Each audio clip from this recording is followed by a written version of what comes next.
Hello, everybody, and welcome to the Baka podcast.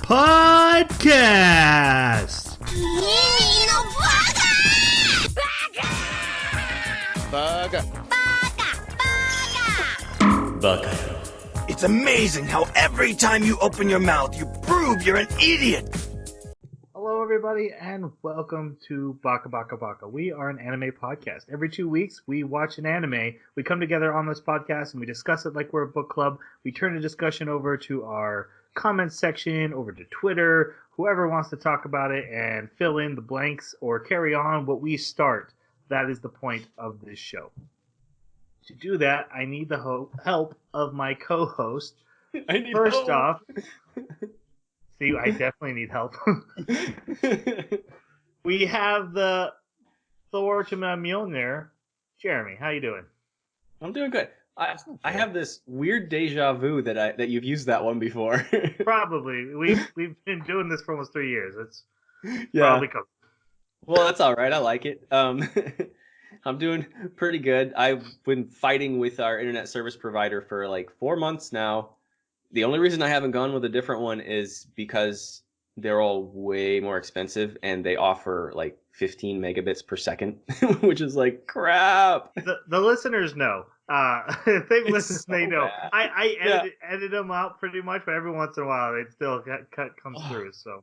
Oh, it's been painful on my end too, because there's every now and then it's like Troy just holds a hand up and I'm like, oh crap, it's not working again. But I think they updated firmware and I haven't had a crash, and my upload speed went from like 0.1 to 0.3 megabits per second up to 3.5. So we should be good. Finally. Yeah, hopefully. So. All right. Latency We also have the Loki to my daddy issues. Jason, how are you? Oh, pretty fantastic. I'm a little upset with you at the moment.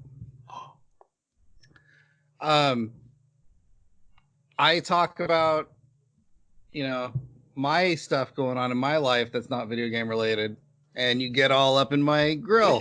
And Jeremy does it, and it's no big problem. Just move He's on. afraid of Mjolnir. Whoa. I was yelling at both of you that time. And I can't yell at you every time. I'm not your boss. We're equal co-hosts on this show. I can't make you discuss what you're supposed to discuss. It's fine, whatever. Tell us about like your foot fungus or whatever you have. Well, I got the. Oh yeah, you and I got it. We got back in the hots. Well, okay, so maybe we're not like back into it, but we played a couple rounds. It was pretty fun. Dip the toe in. Game. Woo. But besides that, no, I actually am pretty fed up with Path of Exile. This new league has got me on the ropes, and so I'm giving it a break. I thought you were enjoying it. I was, and then I re-rolled the same character 5 times, and I can't stop dying more than 5 times a night, and it's like every time I die, it sets me back nearly a day worth of mapping, because I'm 93, and the amount of experience it takes to get to 94. If I die once, that's nearly an entire night worth of mapping, worth of experience that I lose. So and 5 deaths means I'm back to 0%. So, if I'm at 0%, I die again. It's not a big deal, but at least I don't. That's painful. But yeah, I can't find a build that I can do enough damage to actually progress and also not die all the time. So You're getting Troy excited for Path of Exile. I can see it. It's twinkling in his eyes. And my name is Troy. Actually, I'm going to mention something I forgot to mention in our last episode. I played the new Rusty Lake Cube Escape game. I need to get it. White Room. It was fantastic. If you don't know what that is, it's a very not famous game series, but they're fantastic. They're like point and they're all a little different, but they're basically point and click puzzle games, but with a very Twin Peaks surrealism going on to them, and they're all a little freaky, even though they're not technically horror. And the latest one, you're a patient in a mental institution going through your daily routine, and you have 2 weeks to figure out your problems. I think what I love about the series is that there's this through line through the entire thing. Even though some of the puzzles are completely arbitrary and it just ends up at you clicking around to find the answer, the majority of it was just spot on as far as like creepypasta type of storytelling. So right after you've played a couple, you'd be like, okay, I'll bet I need to make the tree bleed. And that's a logical conclusion to you. One more honorable mention before we jump in. I bought FNAF VR Help Wanted. Holy crap, is that fun. It is a completely different experience, even though it's nearly the exact same game as like on the PC. When you're there actually controlling the cameras and having the push buttons and seeing animatronics walk past your door, it's a blast. That seems like masochism, man. That seems like it would be so terrifying. Like, I don't know if it's a blast seems like the right description. I had a ton of fun. I was scared to buy it. I was too scared to buy it. I couldn't. There's one in the new Halloween DLC called The Hallway, and it's literally this dark hallway, and all you can see is windows and like the lightning will flash, and then there will just be an animatronic in front of you. Mangle, Nope. isn't it? Is it Mangle in that hallway? No, I think it's Foxy. Oh. And then you've got Nightmare Fredbear behind you, chasing you the entire time. So you have to go forward, but if you mess up, he'll get Foxy will get you, and then you've got the other nightmares coming through doors on the other side. So Nope. Okay. Nope and out. Nope. We need to start on our anime, guys. Okay. So we watched the first half of the first season of Vinland Saga. So we watched episodes 1 through 12. So that's what we will be discussing today. And then our next episode, we will be discussing the final 12 episodes. So we don't know how this ends. But when we get into the spoiler discussion, we'll be spoiling stuff, but we only know the first half. Mm-hmm. So before we go there, though, let's do our non-spoiler reviews in case you're wondering if you should watch it and want to just turn off the podcast and get it over with. Jeremy, you picked it. What'd you think? I thought it was pretty good. It really feels like setup to me, and it feels like there's a lot of building up of the main character to maybe go in a certain direction. And I'll elaborate more on that when we actually get to the spoiler section. But I think my enjoyment of it is going to weigh heavily on what they do with the next 12 episodes. Because it really, like I say, it feels like a setup, and I'm concerned about the payoff. Okay, Jason, how about you? I'm really enjoying it. I think what's interesting is this is very anime in some of the cliches, but very few. And I think that's what I'm really, really liking, is that it's very realistic in its storytelling with like the protagonist is not necessarily a good person. And because we get to see him basically grow up from a child, there's so much understanding of why he's not a very good person. And like Jeremy said, how they handled that in the next half will definitely sway my decision of how I think about this anime. And also, mature warning, heavy. Yeah. So, but it's with the mature warning in there, it is definitely worth a watch. Very intriguing storytelling. Troy said it best, I think, in pre-show, where Game of Thrones-esque. Mm-hmm. Yeah, so for me, I'm really enjoying an anime that's like, hey, let's look at Vikings, right? Let's look at this time frame. Let's throw in some real characters from real history. And that's really fascinating. There are some anime tropey stuff, like, I can throw this axe and take off 10 body parts of 10 random guys. It's like, all right, well, I bet he probably couldn't do that, but anime gonna anime. Can't help itself sometimes. But it is fascinating to look into the mindset of a group of people who are known for not having the best moral behavior, and trying to attach to a character that's involved in that is a bit of a daunting task, and I kind of agree with Jeremy there. I'm not really rooting for the main character, but I do find the relationships fascinating, and that's why I mentioned Game of Thrones, because there's a lot of characters in there that I'm like, I'm okay if this character dies, but I am interested in watching him every week, even if they're not fully villainous. All right, let's go to the intro and the outro. What do you guys think? I liked them both. You liked the outro? Yeah, it was all right. I mean, it wasn't as good as the intro, but the intro was pretty great. Tanya watched about half of the anime with me. She couldn't stand the intro or the outro, just for like all the heavy metal yelling. But for me, like the intro, I mean, that says German death metal rock, Viking. Like it fits so well. That was great. But the outro, it reminded me of like country crooning, the way it started every time, and it just, I was like, wait a minute, what's this? Doesn't really match. Kind of took me out of the Viking sense. On a boat in the ocean. Exactly. yeah. It's like, tell me all the things you lost. The radio came on there for a second. I really like I really love the the intro, even though it does descend into that death screaming at the end. Yeah. Actually, it's really hilarious on Amazon Prime. If you hit the skip intro, you get the da da da da da, and then That's awesome.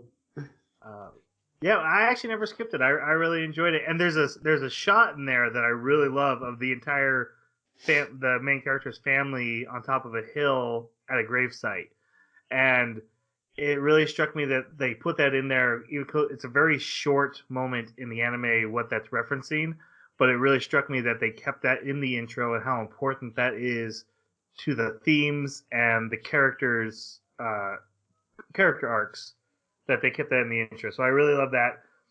I only saw the outro like 2 times because like Amazon Prime is like, we're going to the next episode right now. It's like you have 2 seconds. And I finally got the remote in time to stop it like once or twice, but I didn't really care for it. All right, let's go on to our spoiler section. So from here on out, we will be spoiling the first 12 episodes of this anime, Vinland Saga. Have I said the name yet? I don't. Yes. I don't. Did you? Okay. Oh. Yeah. We've been doing this for 3 years. So we're exploring everything, characters, plot, and we'll probably have some theories, and we'll sound stupid if you've already seen it. Just be aware of that. I know that can be frustrating, but bear with us. We don't know what's coming, and we still like to guess, even though we know everyone else already knows. That's the fun of it. Yep. All right. So we actually meet not our main character, but he kind of is a major part of the story. It's the character Thor's, and he's going to be the main character's father. And the anime actually starts with him in a field, seeing his wife and a child in like a beautiful field, and that is a representation of Vinland, which to these characters is basically paradise. But if I understand correctly, it's America. Yes, yep. Because Leif Erikson. Yeah. Right. Yeah. Yep. far to the east. And this takes place like around 1000 AD to like 1030 AD, somewhere in that time frame. Mm-hmm. We also then jump from this dream to find out he's actually standing on a boat in the middle of a battle, and he turns to a character that we will talk about later. And he's like, I'm just gonna go and take care of this myself. And then he runs across like 7 boats, just killing everybody, until eventually he gets knocked into the water with another guy he's fighting, and he kills the guy, and he just swims away. He just swims to the beach, and he walks away from the entire battle. And we don't really know what's going on at that point. But this is one of the first characters we meet. His name is Thor's. What did you guys think of him? I really liked this character. He's a really deep individual that, It's so funny. There's so many characters in this anime that are terrified of this individual because of how strong he is, how good of a fighter he is. He literally can take on battalions of men single-handedly. He can jump from boat to boat that are not. They're multiple boats away from each other.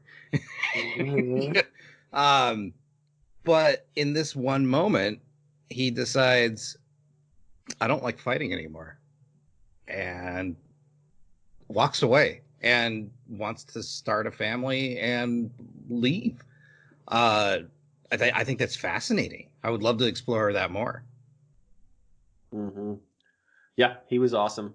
Great character. You can feel it in all of his scenes how heavy his past is on him.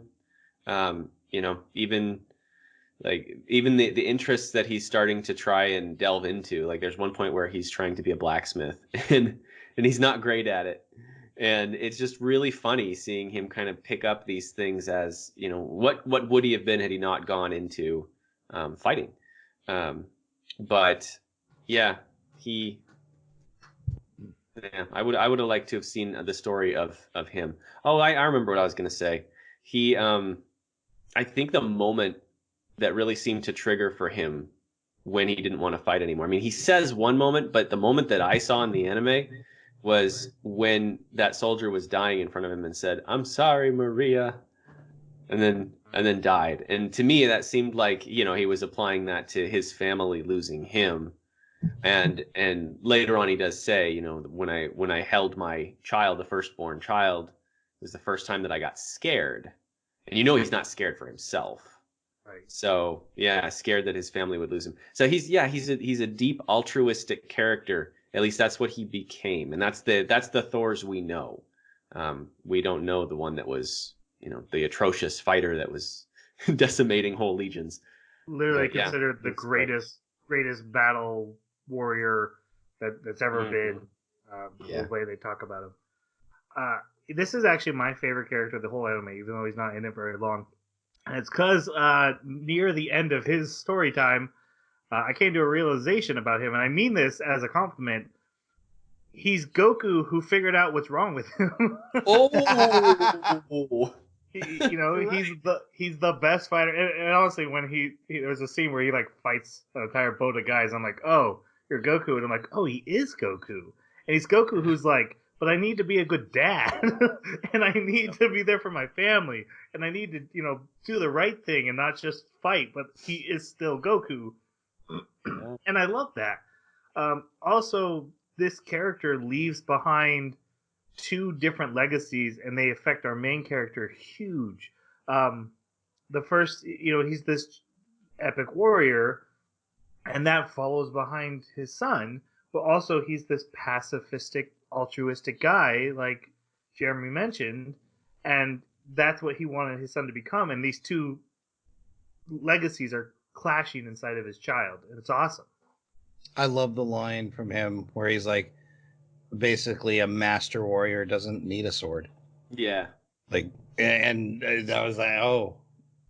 And then as soon as Troy just said that, I was like, oh, he is Goku. Yeah. Yep. She's my fist and my key. All right, so we then go to Iceland, and we meet Thor's son, who is our main character, Thorfinn, as he goes about doing chores. The land, it's winter right now, and everything's covered in snow. The village is struggling to get by. They're worried about a cold front coming in. Basically, rural life for this time. And we find out this group relocated because the Norse king took over. I wrote it down somewhere. Norway. Yeah, Norway got taken over, and they fled to Iceland as refugees. And actually, when Thorfinn finds that out, he's like, "Nah, we would never run away." And but we do meet Thorfinn, who's right now just a small child who's arrogant and loves the idea of adventure and naive. But what did you guys think of him as a main character? I know you have some deep thoughts on this. What I thought about him at this point in the story, I thought he was an interesting character because just like everyone else in the village, you know, he had these grandiose visions of war, and that being a warrior was the best thing that could happen to him. We also see him play war with his buddies, and he seems fairly naturally talented, even though he makes mistakes and dies, which is pretty hilarious. But he was a little too anime predictable when it came to his fits, I guess. And him, you know, it made sense for his age that he was unwilling to listen to anything his mother or father was saying to him. It was still would have been nice to have like some sort of realization, but of course we have a story to tell, so that's not going to happen. But yeah, and then throughout the anime, I actually kind of like his story just because of the moral grayness. Well, actually, no, there's no moral. Like he's nearly a bad guy, but I like following where his story's going. So, yeah, he's definitely interesting. He's a very complex character, and he's dealing with very complex motivations and problems. I think you really summed it up well with the fact that he's trying to deal with both of his father's two these, and he just completely forgot about one of them because he's so driven by getting revenge, and so he's, you know, when he's a little kid, like Jason was saying, everything he does kind of makes sense. I remember when I was in, of all things, I think it was the art class last semester. The art class where we studied the history of Vikings. So weird, but okay. We looked into like different parts of Viking history to understand some of their art products, and I got to read some of the accounts that got handed down about how the young men would sometimes, like there was one young Viking man who his mother was really proud of him, and everybody thought he was great because after he lost a game that he was playing with other young Viking children, he brutally murdered the kid who beat him. Okay, so, and this was not like a standalone exception to the rule from the things that I was reading about what the Vikings were like. And so when I was first watching this, I was like, wow, this is a really unusual Viking camp because everybody's so nice and they've outlawed slavery. And like, I don't understand what's going on. Is this revisionist history of the Vikings or what? And but it turns out that, and I don't know how accurate it is historically about, you know, this particular Viking settlement that settled in Iceland here. But it just kind of turns out that it matches well with Thor's story of him wanting to be a pacifist and spreading that kind of a desire into the village that he comes into or founds. We don't really know. And so seeing Thorfinn raised in that kind of environment is really interesting to me because he's a Viking, but he's also not really a Viking, at least from my understanding and exposure to the history of it. But later, when he gets pulled into just kind of surviving and trying to reach his goal of revenge, he just kind of sets aside everything that his father taught him, and like Jason said, becomes basically evil. And it's very hard to like stay on his side. Like, I totally understand that revenge is driving him now, but for how many years and how many atrocities and how many innocent villages, and I say innocent subjectively, but I mean, at least, you know, these people are not getting in longboats and raiding and murdering other people, but just like wiping them out. And it's very hard for me to continue hoping that this character will have a repentance arc or some kind of, you know, desire to switch and start following the other legacy of his father. And until he does, you know, I don't know, I have a hard time with him because it's like, wake up, man, wake up. You know, what you said kind of reminds me of how I kept wondering, like, why are they talking so much about religion in this anime? Mm-hmm. Like obviously that would be a big part. You know, the different religions clashing. You know, we believe in Odin and Thor. We're attacking people who believe in Jesus, and some of us are starting to convert. You know, there's a like prince who's now converted to Christianity. And I kept wondering why they were hounding it, and I'm wondering if it might play into the theme of repentance and all that, and the different cultures and where you come from.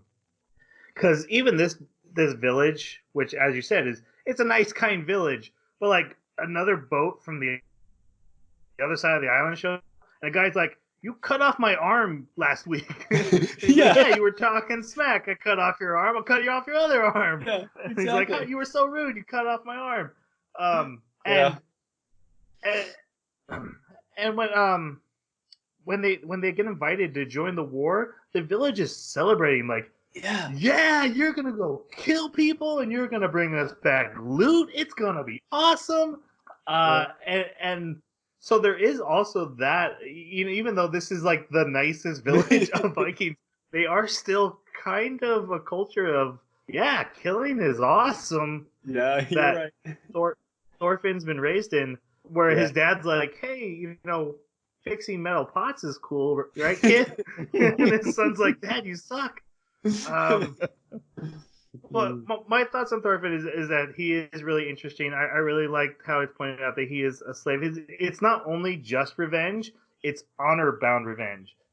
He has a chance to kill the bad guy. He has many chances now to kill the guy of his revenge, but it has to be in an honor-fought duel, the same way his father went down.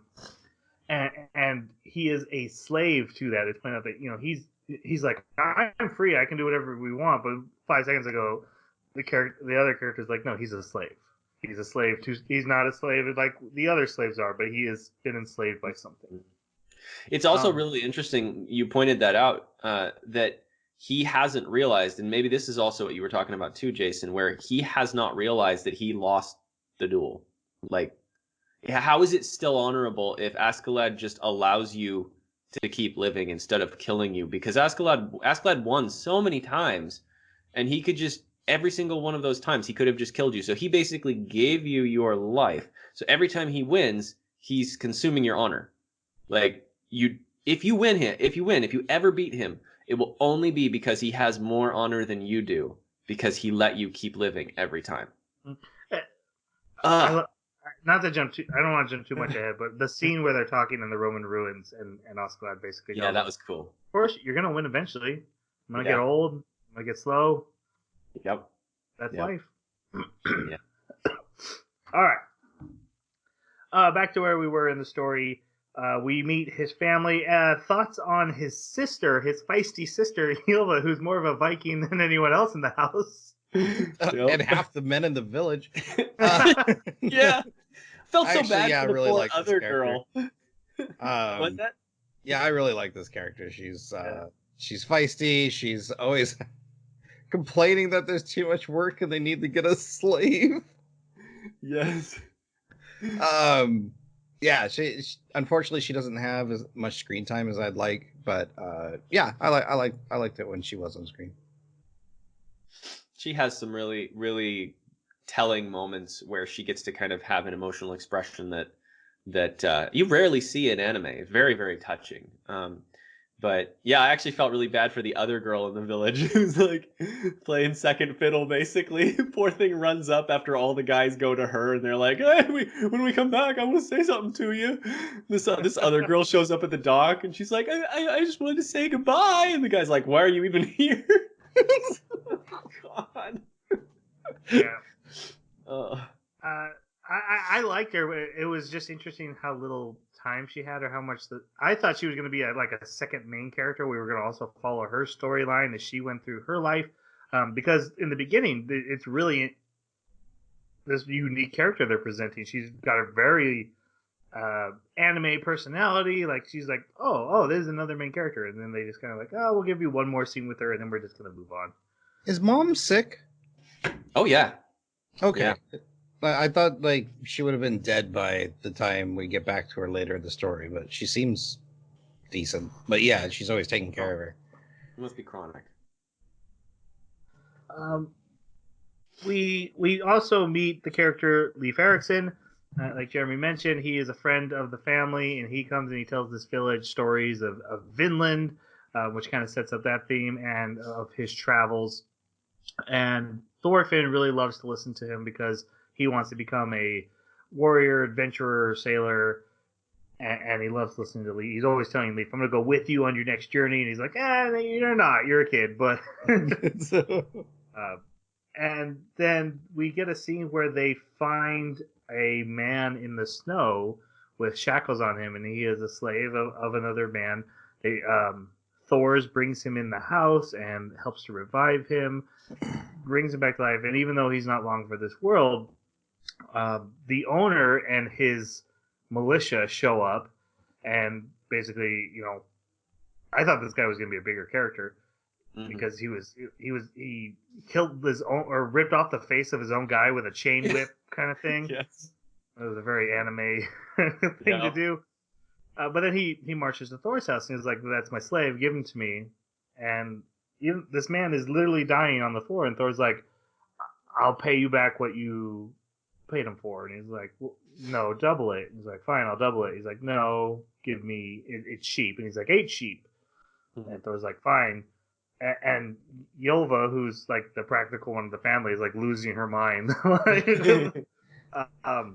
Actually, not to nitpick too much, but I thought it was important that it wasn't just he offered him sheep and he goes, "No, double it." He actually told him, "No, I need to take him back and make an example of him for the other slaves so they don't try to run away." And that's when Thor's just doubles it to try and pique his interest, because he had no interest in trading for this slave. He wanted him as a token. Right.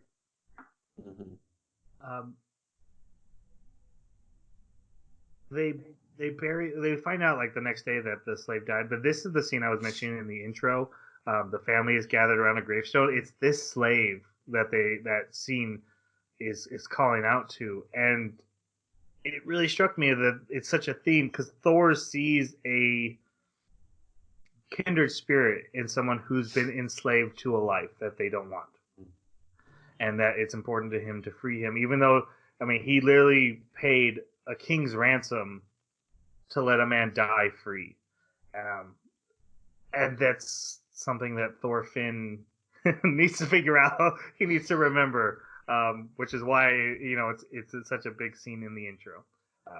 I've been thinking about that a lot. I didn't make that connection. That's really cool. I kept wondering, like the first couple times, I'm like, it looks like, are they burying the dad? But the dad's at the funeral. I'm very confused. Well, who they're mourning on top of this? And Yolva's crying. Well, the reason Yolva's crying is because of the sheep they lost to do it, not because of the slaves. Yes. So we'll keep going. And then the episode ends with a warboat coming towards this village. And then we find out that there was a Viking village in England that was having their bath day. Everyone knows that Vikings bathe once a week, and it's on this day, and everybody in the village bathes. And the English attacked and killed them. And apparently the king's sister-in-law? Sister-in-law's... sister's husband. So like brother-in-law. Something like that. I think it was his brother-in-law died. And sister. Right? Maybe. The important thing is family died. Yeah, family died. And it was more than just this one settlement of Vikings. Didn't they have a fairly strong foothold, and this was kind of like a all-out attack on multiple settlements? Right, but they mentioned that because he's taking it personal because his own family was there. Yeah. It's not just an attack on his village. Yeah, I don't know. So a war is starting with England between the Danish and England. And this warship that shows up brings Floki, who is a former warrior that fought alongside Thor's. And he's there for Thor's. And he's got all these super soldiers, right? They're all huge. They're like way bigger than everyone else in the village. Yeah. And he marches down to Thor's house, and he sits with him, and he's like, "Hey, man, I know you deserted the army, but we want you to come back. And if you come back, all is forgiven. And Thor's is like, well, I don't really do that anymore. He's like, yeah, well, this is a nice village, isn't it? It would be a shame if something happened to it. So he basically tells Thor he has to come back. He has to enlist. And then he tells the village, hey, Thor's is coming to war with me, and anyone who wants to come with him is welcome to. And again, this is what the village is like, that's so awesome. We get to bring out the warship. We're going to send our young boys out to, they're going to get rich. They're going to become honorable. And you got to remember, if in their religion, if you die fighting, that's the best possible outcome your life could have had. Valhalla. You get to go to Valhalla. Dying old sucks. No one wants to die old. You have to die fighting. Yep. You'll be taken away by the Valkyries. Right. Yep. This is obviously a big deal to Thor. He doesn't want this to happen. And then we also get a scene of Thorfinn beating up the other kids. He actually breaks another kid's arm in the war fighting. And Thor, they take that kid to Thor's like, can you help his arm? And so he's also a village doctor. Yeah. Which makes sense, I guess. I mean, if in the military, he probably got involved or at least saw how it was done. I did love how the other kids were all upset at Thorfinn for being too rough, but the dad of the kid that had his arm broken is laughing like, ha ha, he's gonna slough it off, you pansies. Your kid is awesome. He like breaks arms and stuff. And they're like older than him, and he breaks the older kid's arms. Yep. Thorfinn also sees the young men getting ready for battle, being given like their father's sword, and my dad gave me his axe. So he goes and starts looking for weapons at his home, and he finds his dad's old war chest, and he pulls out a dagger. His dad grabs the dagger from him and is upset with him. And they don't really talk. It's one of those scenes where like, hey, if you really want to be a good parent, this would be a really good time to sit down and like tell him why this sucks. Even though I get it would be difficult because it's literally opposite of the culture you live in. Not just that, though. I mean, it's made pretty clear that Thorfinn has very little spoken skills. Like, he just doesn't know how to express himself. He doesn't know how to talk to his son about anything besides, practical things. And so when he's in this moment of, hey, here's this opportunity to tell you why war is so bad, I have no idea how to talk to you. He does say one elegant thing that keeps coming back later in the series, and that is that you have no enemies. Yeah. But I think it's kind of like factually incorrect. Like the moment you have to defend yourself because someone else is trying to kill you, that person is your enemy. Like, so I don't know, but he tried. He tried. We then jump over to Floki has returned to wherever he came from, and he's in a village with this mercenary group led by a Viking named Askeladd. And he hires Askeladd to kill Thor's. He's like, hey, I don't want this guy joining. We don't really know why yet, do we? Why Floki doesn't want Askeladd joining? Yeah. Oh, just because Askeladd is a pirate. He's not just like. Why does Floki want Thor's dead? Oh, sorry. Yeah. This is under the table. This is against King's orders. I think he holds a personal grudge against him for abandoning that night. I don't know, though. That's just a hunch. That seems to be the only logical reason, because it's never explained. Mm-mm.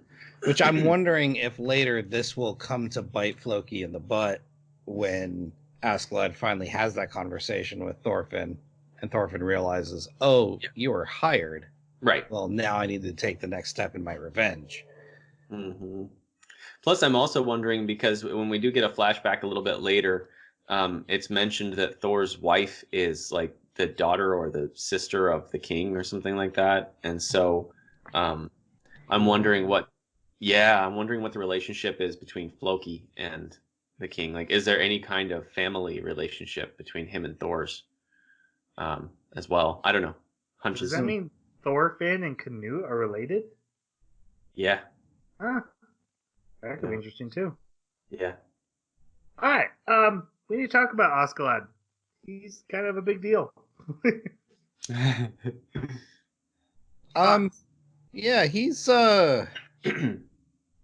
I'm having a real tough time with like cognitive dissonance of like liking him, not liking him. Like there's all these scenes where I'm like, wow, you're either a good statistician, you're a good deal maker, you're doing a good job teaching the people around you things, or teaching Thorfinn how to be a better person, fighter, survivor.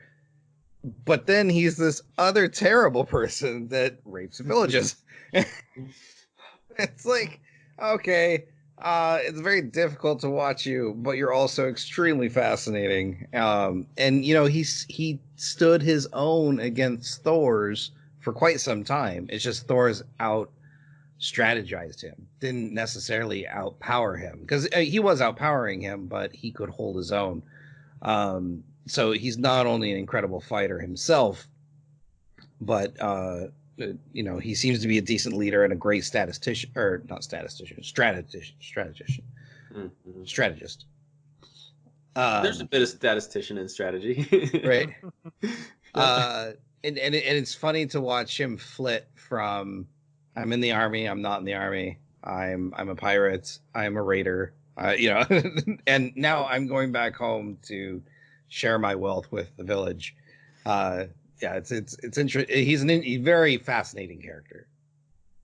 Yeah, all of that, and I also love his character design. Like, he stands out among all the Vikings because he's got on like the Roman imperial cuirass, and he wields a gladius. Like, he's just really interesting looking as a character as well. There's a particular scene where he is he just openly asks Thor's, rather than killing, do you want to be our leader? Just because he's so impressed, and like, you can basically tell at that moment that Thor's is everything he wishes he could be, but can't live up to. And so when he did that, and I got to see that that's the him that's hiding under there, it made me wonder, what is his history? Where does he come from? And I am curious about that. But I totally agree with you 100%, Jason. Like, all of the things that he allows his men to do, and that he probably, I mean, for all intents and purposes, I don't see why I don't see any reason to believe he's not engaging in those same activities himself, right alongside his men. It is so difficult to like say, tell me more about this story of horrible atrocities being committed every episode, with nobody standing up and being like, I'm the good guy and I don't like all this stuff. Everybody's like, yeah, this is the greatest, except the people dying or getting raped, Yeah. So They do try to make the rape part implied. yeah, it's all implied. Explicit, but I mean, I'm okay with it. Oh, not okay with it. I'm okay with Askeladd as a character because I do see him as a villain, but man, he's a fascinating villain. Everything you guys said, I really loved your comments, Jeremy, about how there's what he's showing and then there's what's hidden underneath him. There's the scene where he's like, "Whoa, what was your dad's name again? I killed so many guys, I can't remember what your dad's name was." Yeah. But then, like 2 episodes later, he's thinking about Thor's, and the moment of his interaction with Thor's and how that has stayed with him, how that's changing him, and this relationship he has with Thorfinn that we'll get into. It's fascinating. There's so many moments of like, he dies, but he refuses to be the one to kill him. Every time this kid tries to kill him, he's like, I'm just going to disarm you and walk away. Yep. And he's great at reading people. He seems to want to be honor bound, but realizes he can't cut it if he does. And he's the one who makes that comment, everyone's a slave to something, and I think he means himself as well. And I think he means this lifestyle. I'm a slave to this life. I can't break away. I'm really excited to see what they do with him next season, the second half. He's probably what I'm watching for more than anything. Yeah. Also, there's a great scene where Bjorn, his buddy Bjorn, who's getting bored, just throws a spear while he's having this meeting, and then he walks out, and then a drake falls, and there was a guy hiding in the wall where the spear got thrown, and he's like, "Nice spear throw, bro." Yes. Well, that was part of the negotiations. Yeah. Right, he's like, "You don't have the upper hand on me. You think you have the upper hand, but you don't." And all of a sudden, a spear comes in, and he's like, "Oh, I don't."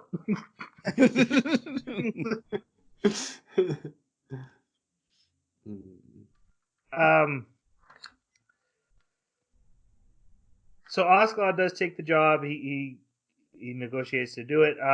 Thors takes 5 of the young village men with him. He's sailing beside Leif, and the plan is that he's going to leave these kids in Norway, and then he'll sail on to the actual war, and then Leif will bring them back. He's just kind of like, it's also such an anime thing of like, all you guys row on that side, I have super paddle, and I'll just row on this side myself. I laughed so Paddle hard. so big. Yeah. My only complaint about this anime is that it's like, we're super realistic history, but also now here's an anime trope just mixed in, and it kind of feels out of place sometimes. Kind of like the hey, you bumped into me, apologize. It's like, I don't think they did that. No, that's another thing. When I saw that scene, I was like, Vikings, oh god, that just doesn't mesh with anything I read. If he was really offended, there wouldn't be chance for like apologies. It would be like, I'm gonna cut my apology out of you. Yeah. So when Thor's and his group leaves, he never gets a chance to say goodbye to Thorfinn. Thorfinn disappears, upset with him. So they go out into the ocean, and then Thorfinn breaks out of a barrel and is like, I snuck on board. And it's like, all right, well, just another guy to send back with Leif. I just love the fact that he grabs him and paddles his butt first, and then he's gonna. Yeah. I'm like, all right, yep. Also, peeing, you gotta love when an anime's like, yeah, people have natural body functions. He breaks out of the barrel, and the first thing he has to do is like, I gotta pee. Dad, you can get mad at me in a minute. I have to pee now. I love that where they're like, okay, let's put down the sails because we don't have to row anymore. The ocean will take us out. And he's like, does that mean we're too far to go back? Yes. You hear it from the barrel.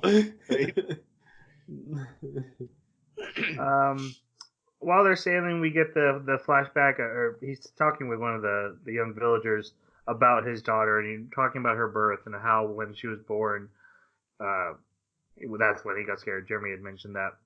But it's also really fascinating because when she's born, he like looks at her, he's like, you were supposed to have a boy. All right, I'm going back to battle. And he turns around, and his wife is pissed at him. He's like, I've never seen her be mad at me before. And so he held his daughter for the first time, and it completely changes him. And I really love how they built in a really natural reason for him to change from this hardened warrior to a pacifist. I love that. She's like, give her a name. And he's like, it's not a boy, so you give it a name. I gotta go. Yeah, you're right. That whole scene was awesome.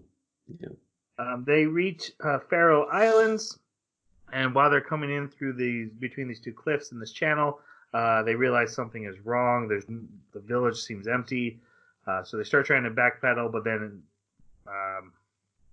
2 house worth of rubble. Yeah, that's right. That was the thing that was wrong. 2 of the houses are missing, and they filled the channel and blocked their way.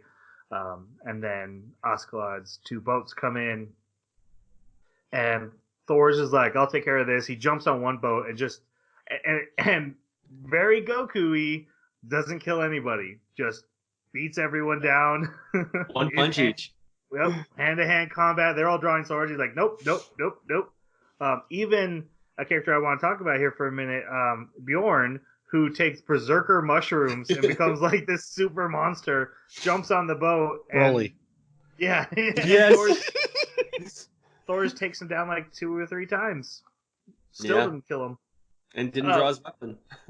Bjorn is the right-hand man of Askeladd, and There's some of the characters in Osclad's group that you can usually recognize from repeated sites, but this is really the voice of the whole group. Like when the group is worried, Bjorn's the guy who comes and talks about it with Osclad. So what do you guys think about him? Because I thought he was just going to be your muscly brawny type, and he actually is a little more introspective than most of the other characters. Except all he wants to do is murder. Something he confessed himself quite happily. I thought he was an interesting counterpart to Askeladd. Not nearly as interesting, but I did like that he wasn't just a meathead that wanted to punch things, but that there was, he was very much a secondhand man.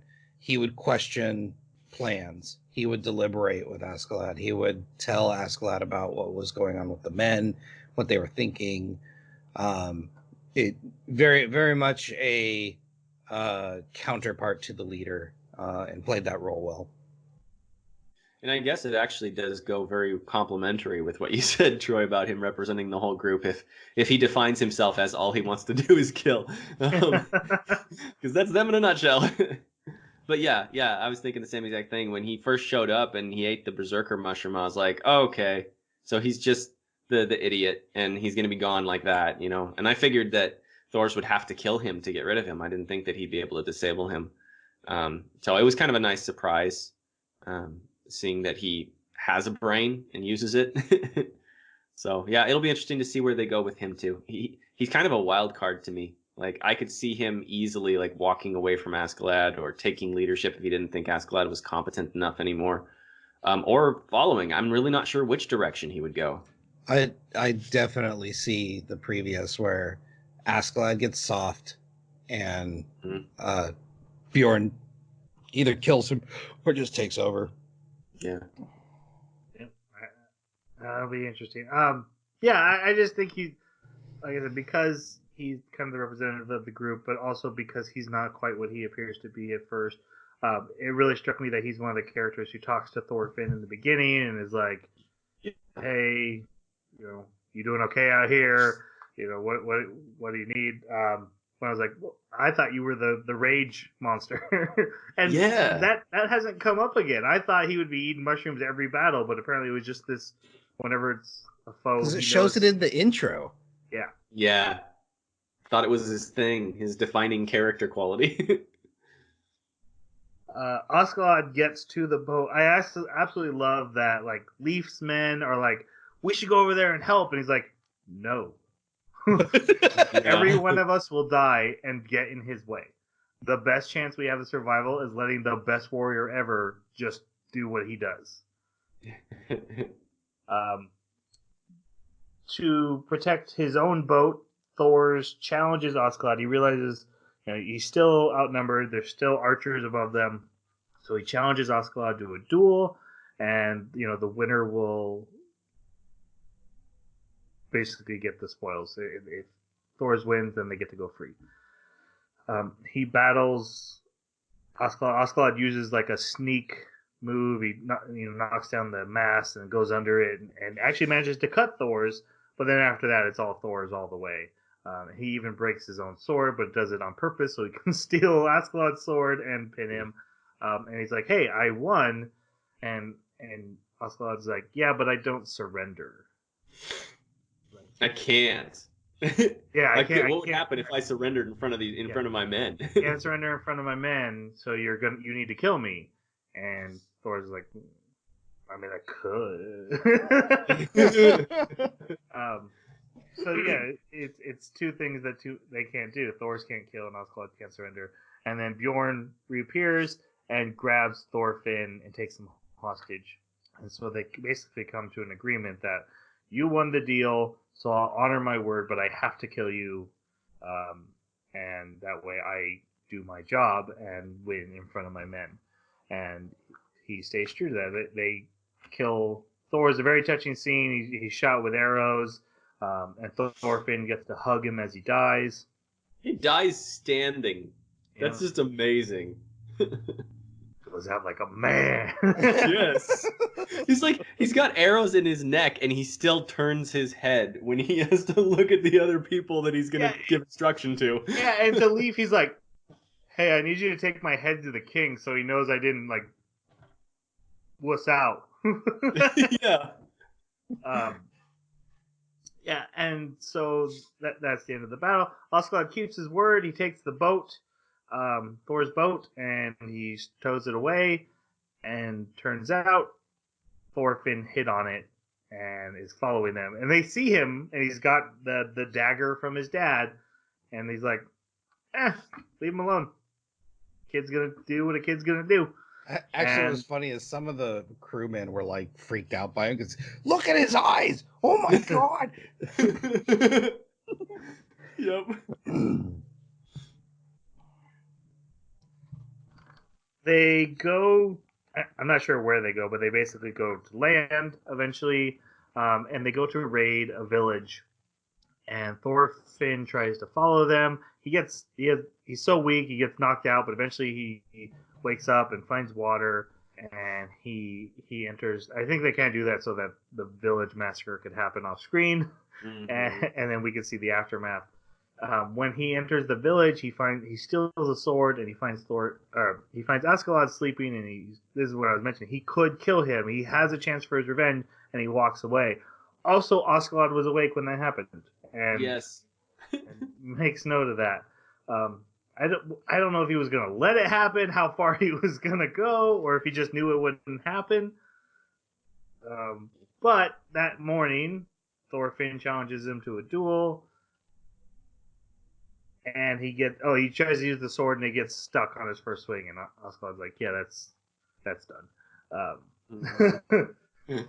and then like the Viking men are like, "Hey, kid, you want some meat? You want food, man?"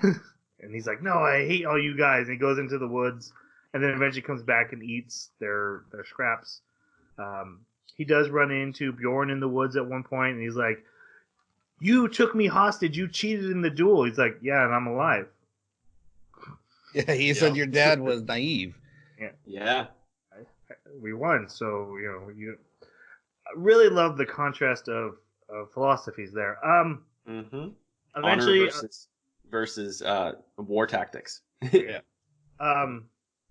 A wolf attacks Thorfinn, and he kills it with his dagger, and he realizes he can use the dagger as a weapon. He starts training with it, and eventually, after they've lived in this village for quite a while, getting fat off the village resources,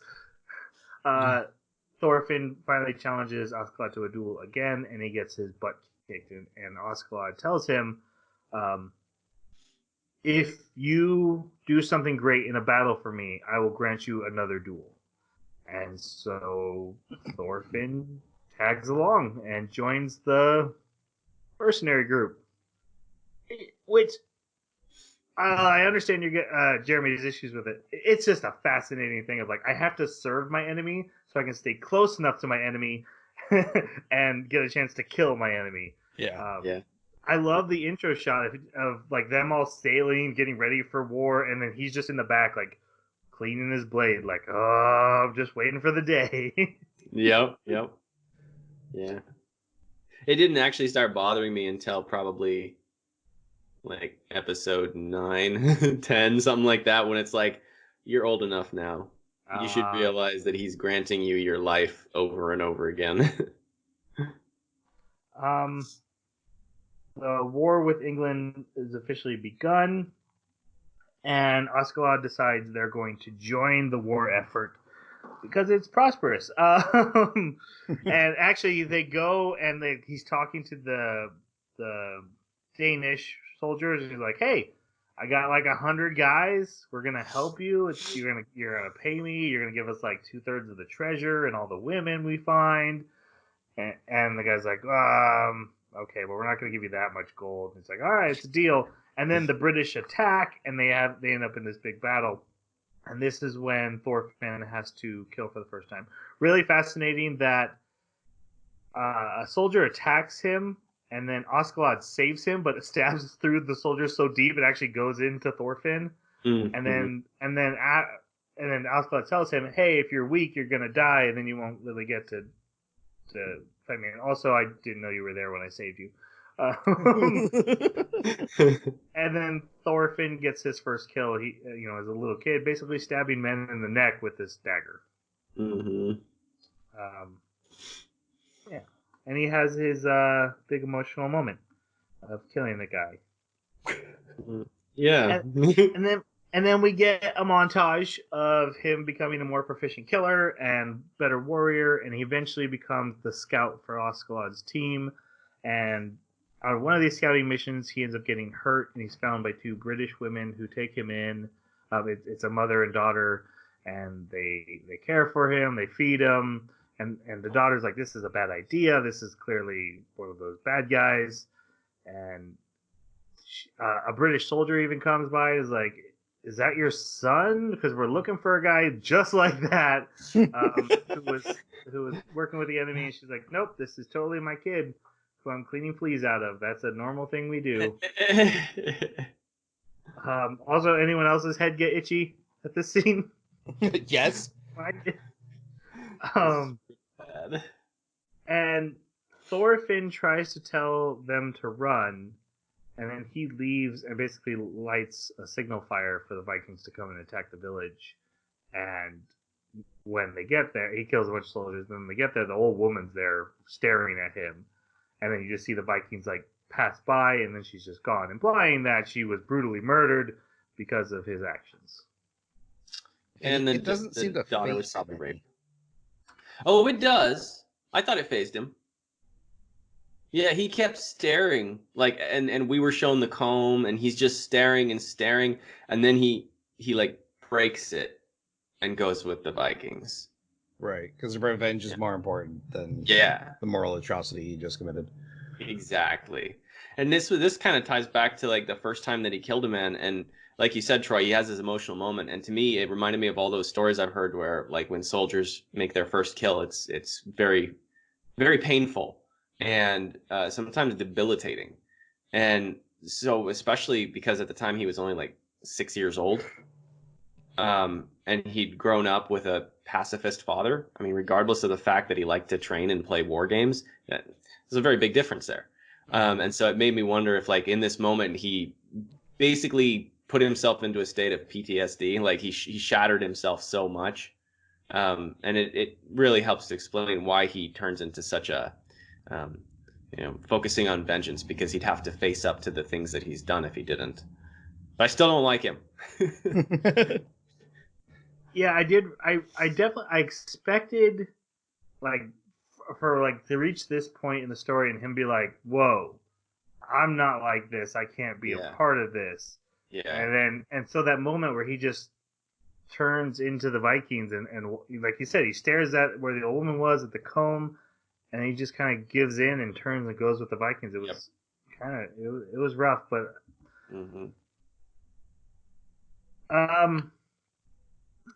the king orders a pause in the war due to winter coming and the soldiers needing rest, so they're going to resume the war in the next summer. So Askeladd needing work for his men with winter coming, they sail off from England and they go to France. And they basically just go until they encounter two groups having a battle. And they go to the side that's attacking. And Askeladd's like, "Okay, we're going to join the attacking side, and we're going to tell them that we'll help for a cut of the treasure. And Thorfinn, you're going to be the messenger." And they're like, "You really want to send the kid?" And he's like, "Yeah, messengers die. I'm not sending one of my men." So he sends Thorfinn, and I had a big problem with this character. So the French commander looks like a frog guy. He looks like out of a Miyazaki anime. And Really does. Everyone else has been like super realistic looking, like this is historical figures. This guy looks like a frog man, and I'm like, actually, did anyone notice also when he finally sends Thorfinn and Thorfinn finally agrees to go be the messenger, he runs off like a ninja. Like he's got the arms Oh behind. yeah, the double arms behind. It's like I'm sure Yes. that's exactly how Vikings scouts. Well, you Right. don't want to do the arm pump when you're holding knives. They'll just go into your legs. over and over. That's true. No, Oh, because Thorfinn doesn't want to do it at first, and so he offers him, "You get me a head with a helmet," basically implying you get me a captain or a leader of some kind, then I'll give you another duel. Mhm.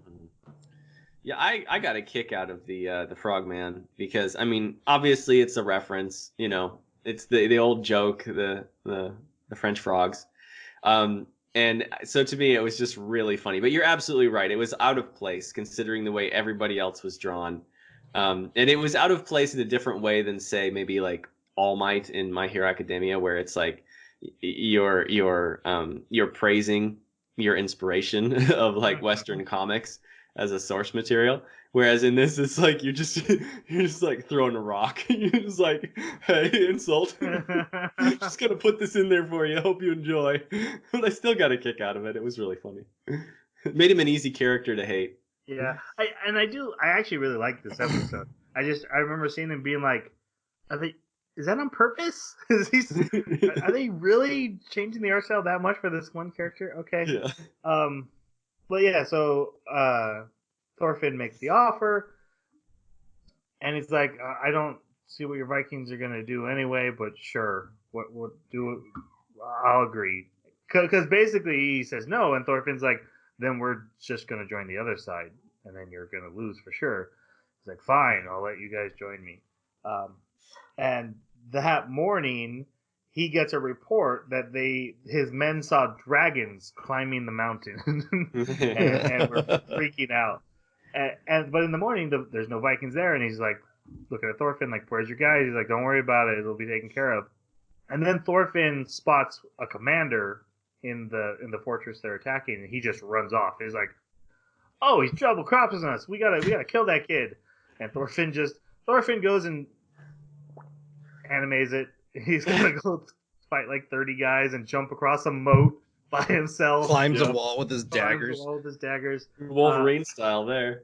Meanwhile, Oscalad's men come charging out of the woods, carrying their ships on their backs, with Oscalad still riding them, and so that they can jump into the lake and then come around behind this fortress, which is wide open, because no one can come up a river, right? That would be insane. No one would ever have a boat here. Yeah. And so they just come in and they decimate this village. They kill everyone.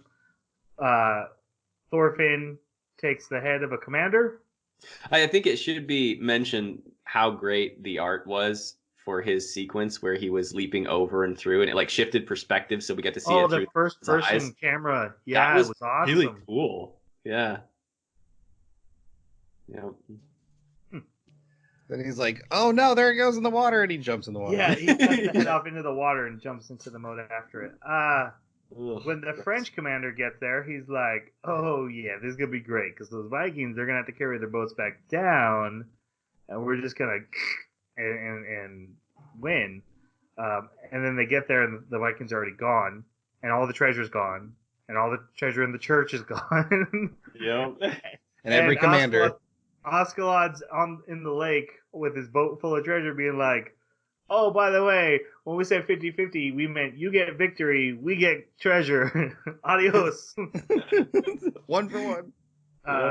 Thorfinn's like, "Hey, I have the head. You have to give me my duel." And he's like, "Yeah, but we have to go. We have to go right now." And they ride their boats down waterfalls, freaking out the French soldiers who see dragons come roaring down. I really like the shot of the boat coming over the waterfall. I even yelled out loud, like, "Oh, dang!" I was a little bit concerned because gold is really heavy. And those boats are nice, but gold is really heavy. And then it looked like there was quite a bit of gold there. And they hit that waterfall hard. Like, it comes Yep. down hard. Yeah. Yep. Yeah, and we get that nice shot of them coming down, and then they go to what's called village run by Oscalad's uncle Gorm, which is basically where they camp out every winter. And he's like, "Hey, I have a ton of money this year, so feed my men well, give them lots to drink, and we're gonna make your village rich." And his uncle's like, "Oh, I got a new slave girl, and money's the best. I'm clearly a jerk." Kind of a one-dimensional character there. And then we have the duel, and Thorfinn actually does quite well in the duel until Askeladd's like, "Hey, why are we fighting again? I killed somebody, right? I killed someone you liked? Someone who wasn't very good at fighting or something?" Oof.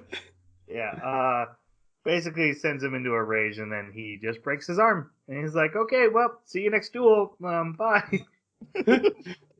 He does tell him, like, "You've gotten a lot better, but you can't be all that mad when you're fighting, man. Not good." Yeah. My favorite thing, though, is the men root for the kid every time. Yeah. Win. They're like, kill him. There's no. They just want to see their captain get the crap kicked out of him, and not in a mean way. It's very nice spirited. It's like, yeah, rooting for the underdog. This to the death, right?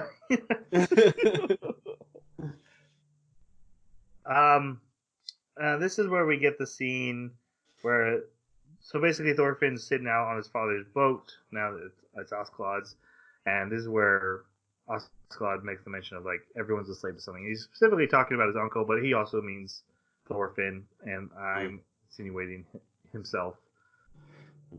And then Thorfinn has a dream of sees a vision of his father, kind of reminding him what he's like, "Hey, I'm going to tell you shouldn't be doing this, but you're not going to listen to me. But just, try to remember what I taught you." And then the slave girl of Gorm comes out, and Thorfinn's like, "Yeah, I ain't no slave. I can do whatever I want."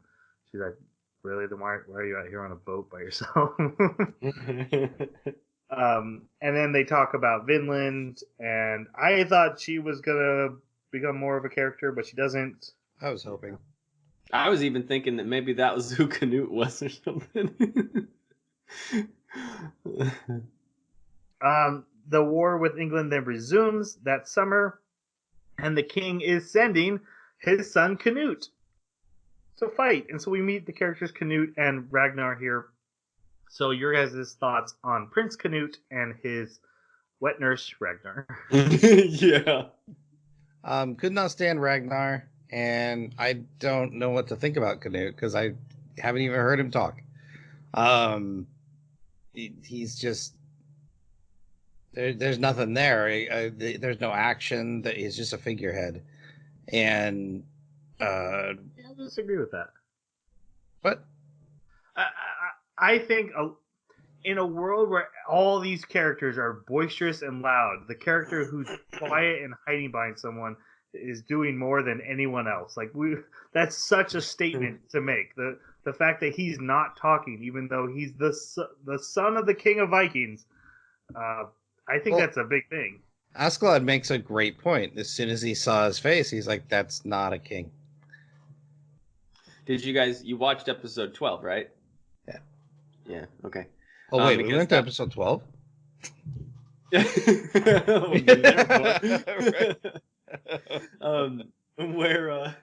Where a particular new character wants to basically make a deal with Canute, and Canute gets scared and leaps behind Ragnar and contorts his face. And in that moment, because I thought the same thing you did, Troy, and I was like, oh man, we're not getting to see this character's face, and he's not speaking, and his eyes are always kind of like dim. There's something special there. He's going to be a really interesting character, maybe a powerful character. And then when I saw him do this, everything was shattered, and I was like, is he really just pathetic? Is that all he is? Is he just a baby that does not know how to be a king, doesn't know how to negotiate, doesn't even want to communicate with essentially an ambassador about an opportunity for when he's going to be king? I know that there is a particular Viking hero known as Ragnar, but I don't know if this is that character, and I can't honestly remember what Ragnar was known for. So I'm really curious where they're going to go with this, because a major feature of these two characters is that amidst the Vikings who are pagan and very violent, the Christians have managed to convert a few, and Ragnar and the prince happen to be 2 converts. And there's a priest that actually accompanies them all over the place. And The drunken priest. the drunken priest, I love that. It's a really funny. God, that line. Who would win, our gods or Jesus? Whoever invented alcohol. Yeah, exactly. And I love how they like bro shame Christ. They're like, Yes. it's such a scrawny like God when you got Thor. Yeah, but they said he has magic, man. Remember, they said he's magic. Yep. And so it's going to be really interesting to see where they go with this. Like you mentioned, Troy, about how they've kind of brought Christianity into this, and whether there's going to be any sort of like repentance story that the main character or anybody else, Ascot, who knows, is going to play into here. But I don't know. Part of me kind of likes the idea that in this arena, when you compare like the Viking pagans and the violence that they're engaging in, and the Vandals, which are also often confused with Vikings, if you compare that to the way that the Christians are at least trying to proclaim that they want to live, like even if they don't always live up to it, it's really a strong contrast. And I think that the anime does a good job showing that contrast, where he's just in his tent praying instead of going out and fighting, and maybe trying to apply principles a little bit too strongly for the circumstance. But I'm really curious to see where that goes, how the religious differences are going to even play into things. Maybe they'll just kill him and say he was a weak Christian, in a land of pagans. Who knows? I have no idea where they're going to go, but it's going to be really interesting to see. I think Canute is a huge deal, and I think his character is fascinating in this anime. In any other anime, I would agree with you guys.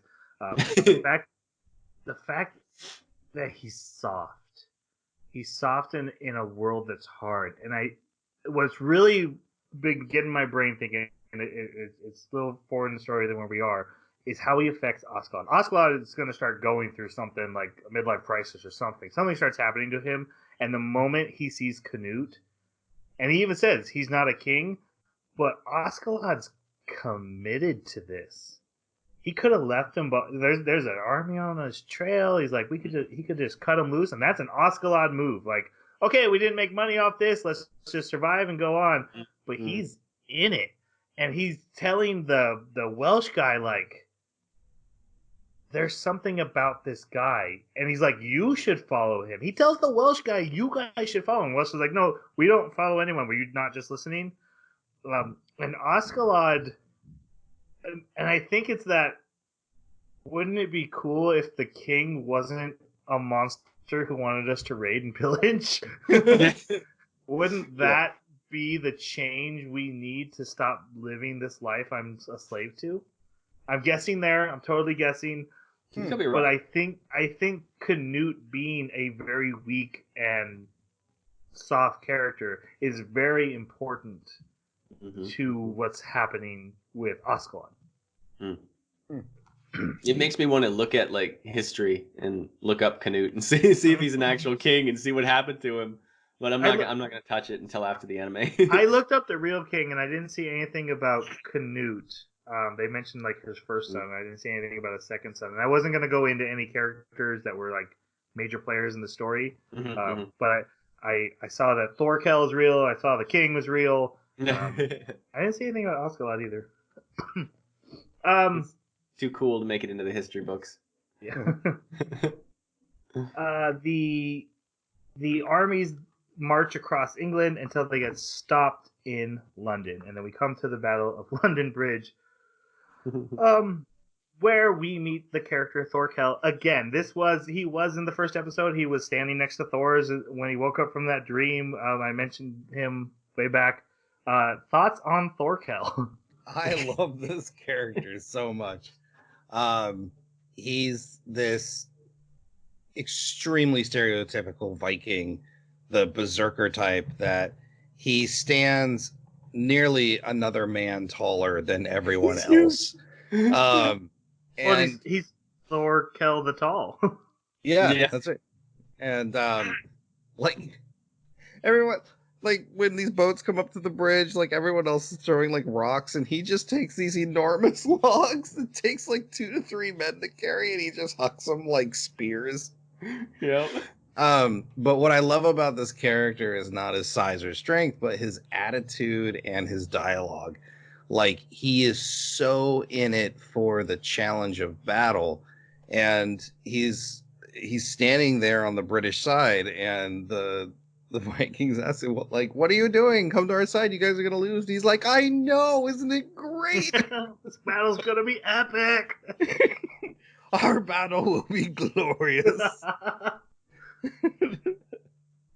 Yeah. But yeah, he's you know, and then he ends up getting in a battle with Thorfinn later, which we'll describe in more detail. And then he's like, when they finally party, he's like, Thorfinn, we're friends now. Come fight me again. He That like was treats him totally like a best friend, awesome. but he wants to fight him. So great. It's crazy that he loses 2 fingers and isn't even phased by it, and instead is like waving as the blood is gushing out of those 2 fingers. He's like, "Bye, that was so much fun." He even points out to people like, "Look what he did to me! He Yeah, got look the at 2 of my that." fingers. He's good." Yep. No, Thorkel he's really entertaining. He's kind of horrible, but I mean everybody's horrible in this show. So, but yeah. No, I definitely look forward every time that I see him coming up on the screen now. I look forward to what he's gonna say and what he's gonna do, because it's always ridiculous. It's great. The fact that he wields like this what other men would take 2-handed axes, and he uses them like they're hatchets and throws them and just has one in each hand, and launches boulders across the river. That's right. He's always got 2 in one hand. And Yep. he's in it to get to Valhalla. He's like, who cares about who sides winning? Battle is battle. As long as it's fun and I get to Valhalla, goal met. And like his men are 100% on that mentality. They agree with him. The London guys are like, this guy's nuts, but hey, it's working. And the Vikings, yeah, they actually sent Floki out to be like, hey, come back. What are you doing? And he's like, no, I figured out that the British suck and they're going to lose. And so here I am on, the side that is going to give me more fighting. Come get me. Oscalad tells Thorfinn, hey, you want your next duel? That's who you got to kill. So while the troops try to attack London Bridge, Thorfinn goes at him. Does all right for a while. He actually stabs him, but he stabs him in the hand, and which means that he gets a hold of. And he just kind of gets that Hulk on Loki beating. Bam, bam, bam, bam.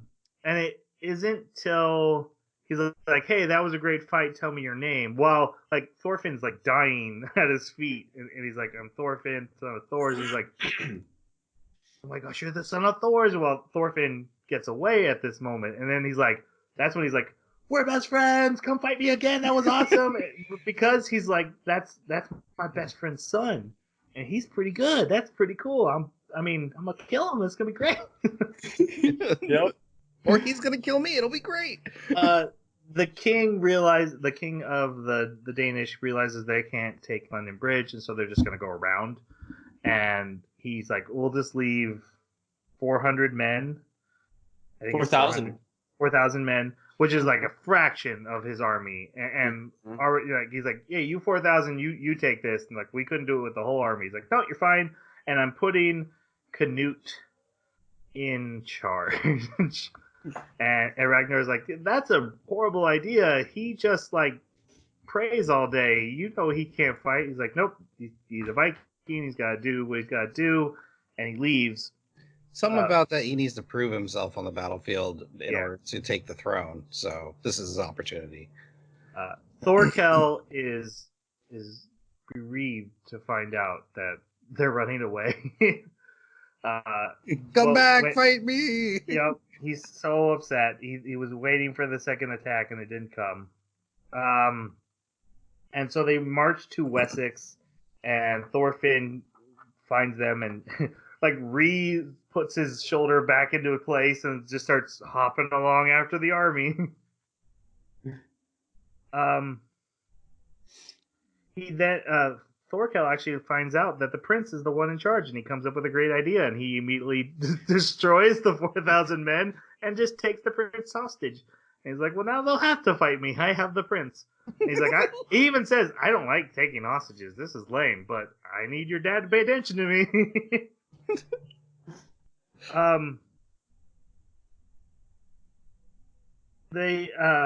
Oscalot actually breaks off from the main army, and they just basically go raid a village and hang out at it.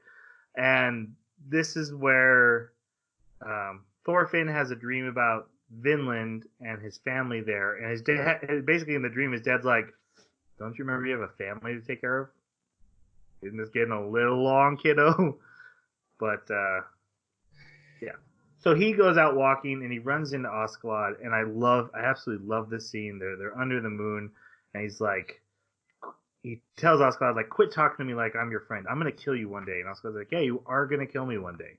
One of these days I'm going to lose. I'm going to get older. I'm going to get slower. You're going to win eventually. And he points, he's like, look at where we're at. And there's Roman ruins around them.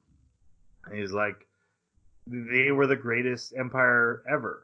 And look where we're standing. They're just gone. You know?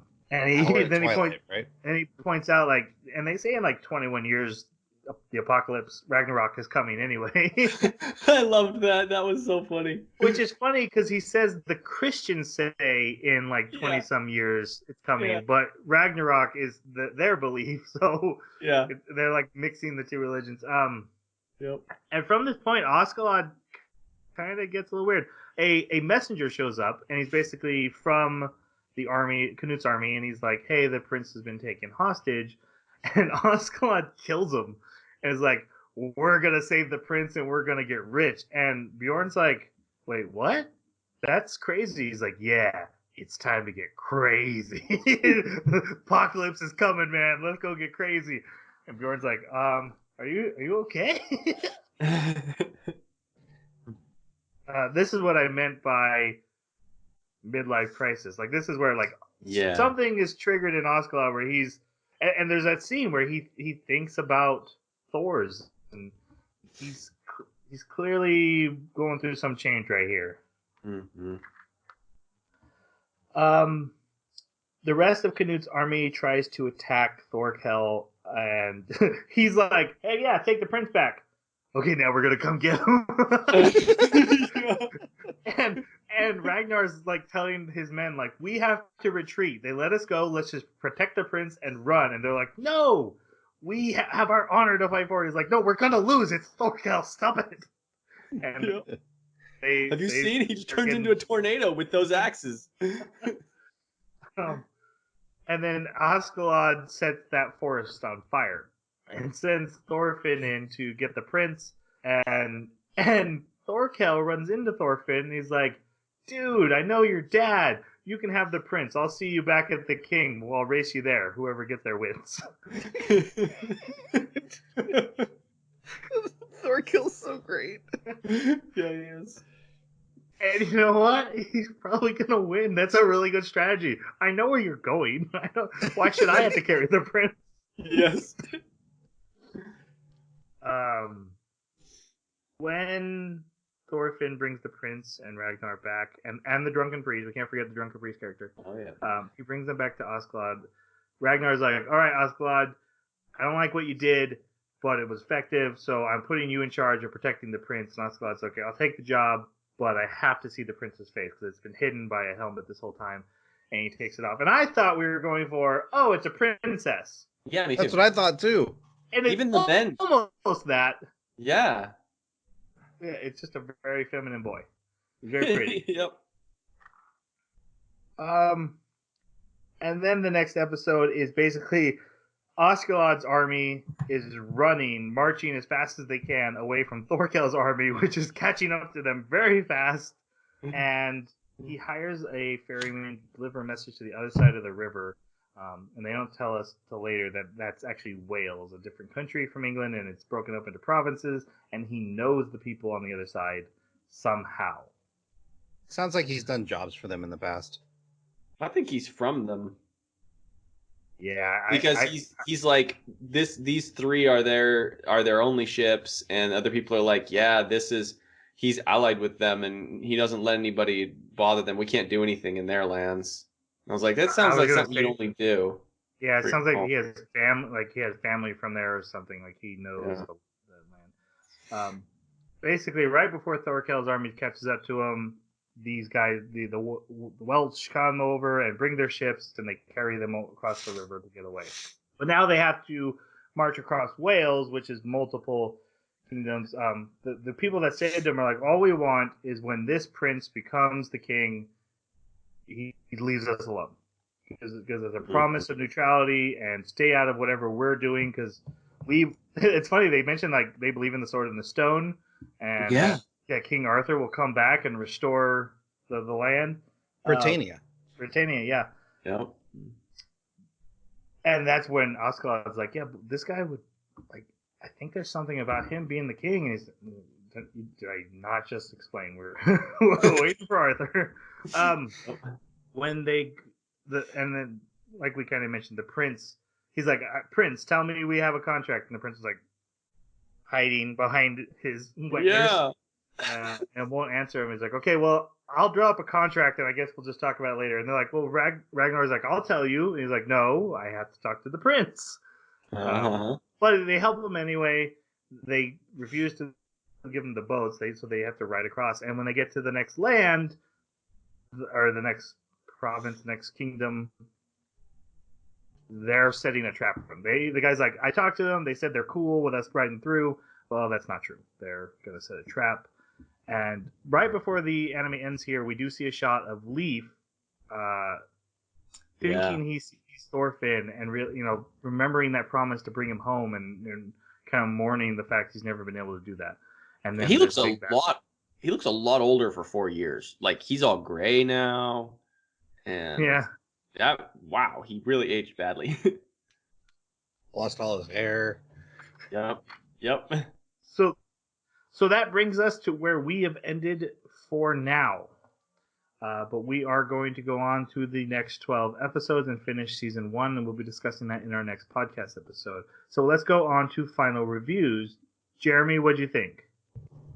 I thought it was very interesting. It's definitely not the kind of story that you get a lot in anime. I mean, just a story about Vikings in general.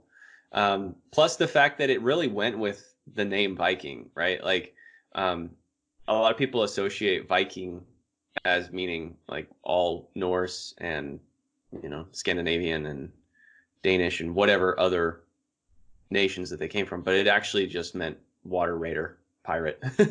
And it was kind of the name for whoever it was that happened to be raiding, and sometimes they weren't even Norse. They were African Vikings. So like I think it's kind of cool that they didn't just make it so that it was Vikings, but they also made it a pirate band of marauding Vikings that just happened to align their interests with the king of the Danes. So it's been interesting in that respect too. Like I said before, the protagonist, it's hard to even call him a protagonist at this point. He's so caught up in his revenge. But the anime knows that. And it's like it's trying to tell us, hang on, just wait. We know what's going on. We know it's kind of overwhelming that there's so much violence and that the main character is not actually a good guy. But we're hinting, we're leading him there, so don't give up on us yet. So I'm definitely looking forward to the next half of this season, and I'm hoping that they do something really interesting. I'm also wondering how much of this story comes from Norse mythology as opposed to history, too. Because, get into any history from any nation, and sometimes there's going to be really interesting mythologies and legends that go hand in hand with it. So that would be really cool if they tie in some of that, and maybe they have and we just didn't even notice it. Overall, I thought it was pretty good. I gotta give it a 3 though. That could drastically change if they do some really cool stuff in the second half. Okay, Jason, how about you? Yeah, I'm really enjoying the ride, and the story is intriguing. All the characters are super intriguing. Like Jeremy said, I don't think there's a protagonist. There is no moral compass within this world except for protect my own, and do what's good for me in the moment, if that means taking from you. It's an interesting take on history, and yeah, and it would be interesting to see how much is mythology. Obviously, throwing an axe through multiple people and then actually landing inside of a mast is a little much, but yeah, I'm having a blast with this one. I'm gonna give it a 4, and I'm really looking forward to the next season or next half. I think for me, I'm at a high 3 right now, but looking forward to what's coming next. Bonus points though for America representing freedom for these characters. Like, heck yeah, America! That's awesome. For our international listeners, your country's awesome too. Yeah. Probably. Probably. Anyway, I think the characters are super interesting and very complex situations. I do very much see this as let's just kind of examine this period of history and this culture. And so there isn't really a protagonist to latch on to. So I agree with you guys there, but I'm interested enough in, I can accept that these were all just horrible people, but let's look into the mind frame of horrible people that actually existed. It's not just villains for villains' sake. This is based in historical context, and that makes the fact that these villainous characters are interesting to watch because they were kind of real. I mean, some actually were, and some obviously weren't. But and then where does history and mythology and where is anime tropes? Like there's a lot of blurry lines in here. Yep. Okay. So our next anime is this. We're going to keep watching this until the rest of the first season. So please continue watching that, and then we will talk about it in 2 weeks. If you have any comments about what we've watched so far, be careful not to spoil us what's coming ahead, please. Just wait in 2 weeks, and then you can yell at us. You can leave a comment on our Twitter at Baka Podcast, or email the animebakaclub@gmail.com, or leave a comment wherever you found the podcast, and it'll get back to us. We really appreciate hearing from you guys. It's always I technically run the Twitter account, but I always share it with Jeremy and Jason to get their input and make sure that I'm not speaking out of turn for them, and it's the collective we that's talking. All right, let's go ahead and say goodbye. Thanks for listening. Come dance with me. Sayonara.